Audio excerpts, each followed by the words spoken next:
आज जो केस मैं आप सभी के साथ शेयर करने जा रही हूँ, ये काफ़ी पुराना केस है। लेकिन इस चीज़ से हम ये समझ पाएँगे कि किस तरीके से अगर आप किसी से किसी भी कारण से नफ़रत कर रहे हैं, ईर्ष्या कर रहे हैं या कुछ गलत आपने उसके साथ किया है, नाराज़गी है और ये सब चीज़ें आपको, चाहे आप गलत थे, सामने वाला व्यक्ति सही था, लेकिन एक अहंकार आगे आ रहा है, कुछ आगे आ रहा है और आप उससे माफ़ी नहीं माँग पा रहे हैं। और कुछ मामलों में ये चीज़ बहुत गलत हो जाती है, ख़ास तौर पे तब जब आप उस ईर्ष्या को, नफ़रत को, अहंकार को, जो भी है आपके अंदर, उसे आप आगे अपने बच्चों में ट्रांसफ़र करते हैं और उनको भी यही शिक्षा देते हैं कि वो व्यक्ति गलत है, उसके करीब मत जाना, उससे बात मत करना, जबकि आपको हकीकत अंदर से पता भी होती है कि वो व्यक्ति गलत नहीं है, गलत आपने किया है। लेकिन फिर भी आप ना खुद में तो है ही वो चीज़, अपने बच्चों में भी आगे ट्रांसफ़र करते हैं। इस केस की शुरुआत होती है जब जेफ़री नाम का एक लड़का जेम्स प्रांग के पास आता है। तो इस रीडिंग में जेम्स प्रांग कहते हैं कि वो उसके बाएँ कंधे की तरफ एक लेडी को देख पा रहे हैं, एक बड़ी आयु की लेडी को, शायद वो उसकी मदर हैं। जेफ़री ने बताया कि हाँ, उसकी मदर अभी एक्सपायर हुई हैं। उनकी मम्मी का नाम बॉबी है। आगे जेम्स प्रांग ने बताया कि उनकी मम्मी अपने मम्मी-पापा के साथ है, लेकिन वो कुछ अपसेट लग रही हैं और वो इस बात से खुश हैं कि आप यहाँ आए हैं। जेफ़री ने कहा कि हाँ, शायद कुछ, क्योंकि आज सुबह से मैं ऐसा फ़ील कर रहा था जैसे मेरी मम्मी मेरे आस-पास हो कुछ, लेकिन मैं समझ नहीं पा रहा था क्या। स्वर्गीय बॉबी के मन में जेफ़री की चाची जी के प्रति बहुत गहरी नाराज़गी थी और यही चीज़ उन्होंने जेफ़री में भी ट्रांसफ़र करी थी। तो जब ये बात कही जेम्स प्रांग ने, तो जेफ़री ने कहा कि हाँ, बिल्कुल, मेरी मम्मी को मेरी चाचा जी से बहुत सारी शिकायतें थी और मैं भी अपनी मम्मी के साइड हूँ और इसी वजह से मैं भी अपने चाचा-चाची से, अपने कज़न से, किसी से बात नहीं करता हूँ। इस पर स्वर्गीय बॉबी का जवाब था कि मैंने अपनी लाइफ़ में ये बहुत बड़ी गलती की है, जो इस तरह की भावनाओं को उनके प्रति अपने मन में रखा और कुछ शायद गलत भी किया होगा उन्होंने उनके चाचा जी के साथ, लेकिन अब वो उन सब के लिए माफ़ी माँगना चाहती हैं और वो ये चाहती हैं कि जेफ़री उनकी तरफ से ये कार्य करे।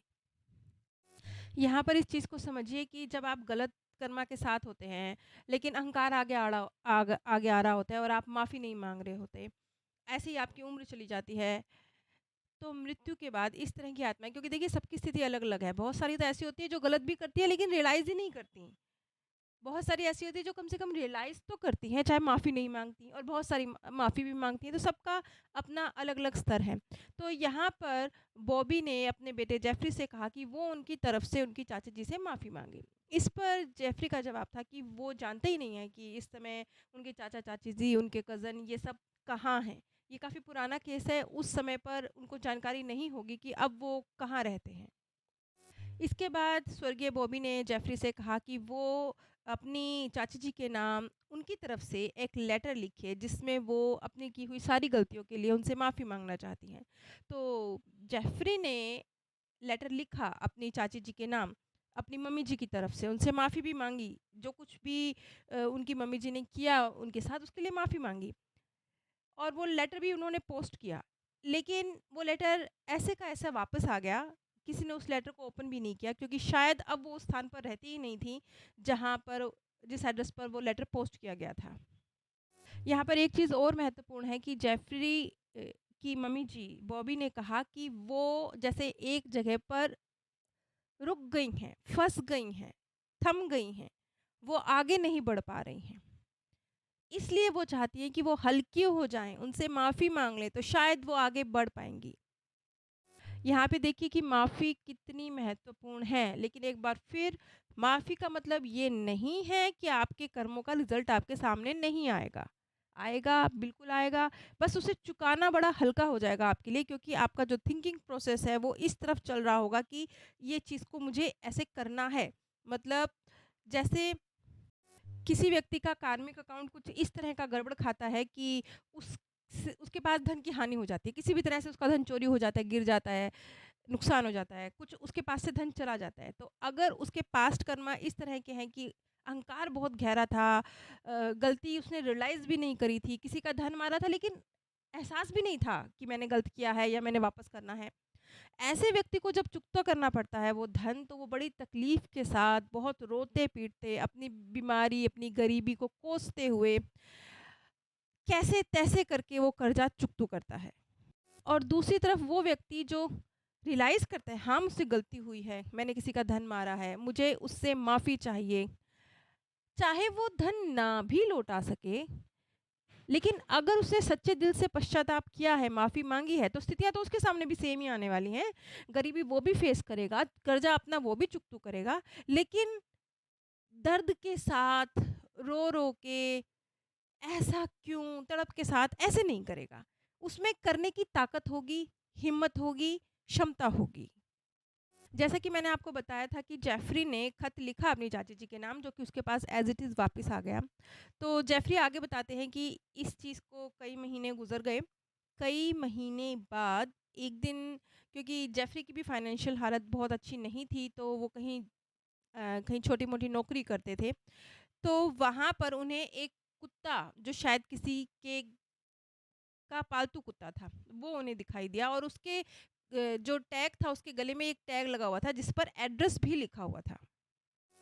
तो जेफ़री ने, पता नहीं उसके मन में क्या आया, उसने उस कुत्ते को, उस पालतू कुत्ते को, उस जो एड्रेस लिखा था उसके मालिक का, उसके पट्टे पर लिखा हुआ था, वहाँ उसे छोड़ने जाने का फ़ैसला लिया। बस यूँ ही उसके मन में ख़्याल आया।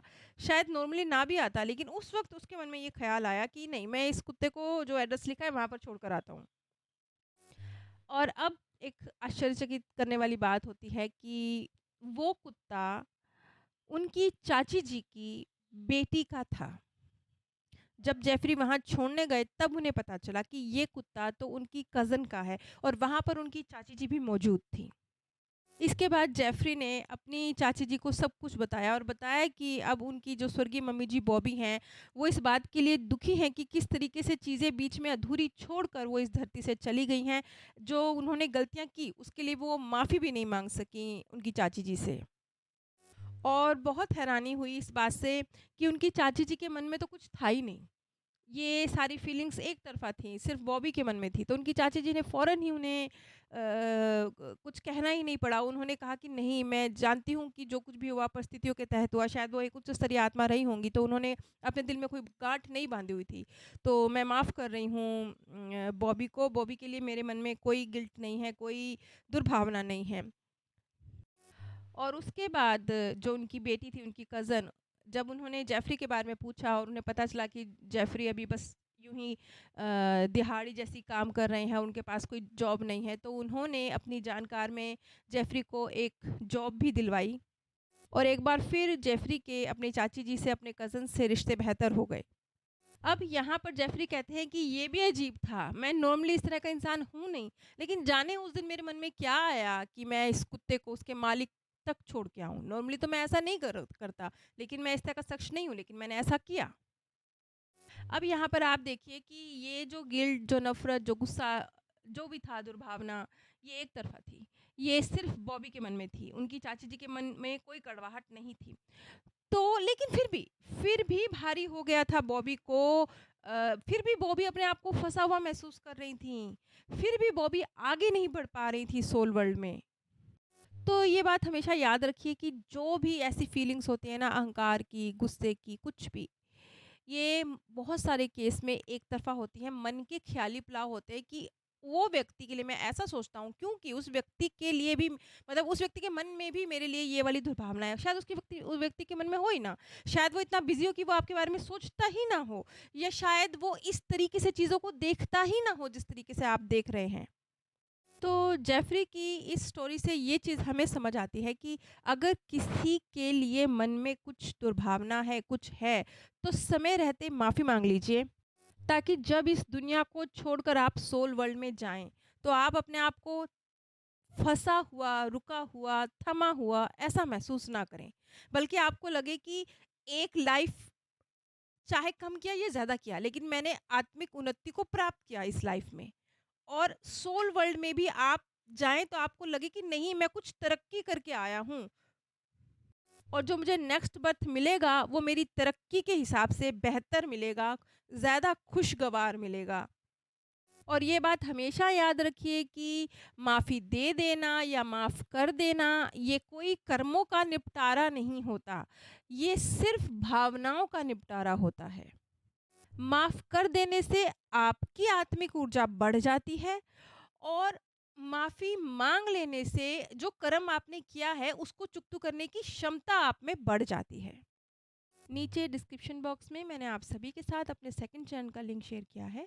इन दोनों चैनल्स पर ही मृत्यु के बाद की दुनिया के संबंध में जो सत्य जानकारी है, जो सत्य घटनाएँ हैं, आप लोगों के भी बहुत से अनुभव मेरे पास व्हाट्सएप के माध्यम से आते हैं, उन सब के आधार पर जानकारी प्रस्तुत की जाती है। आज जो केस मैं आप सभी के साथ शेयर करने जा रही हूँ, ये काफ़ी पुराना केस है।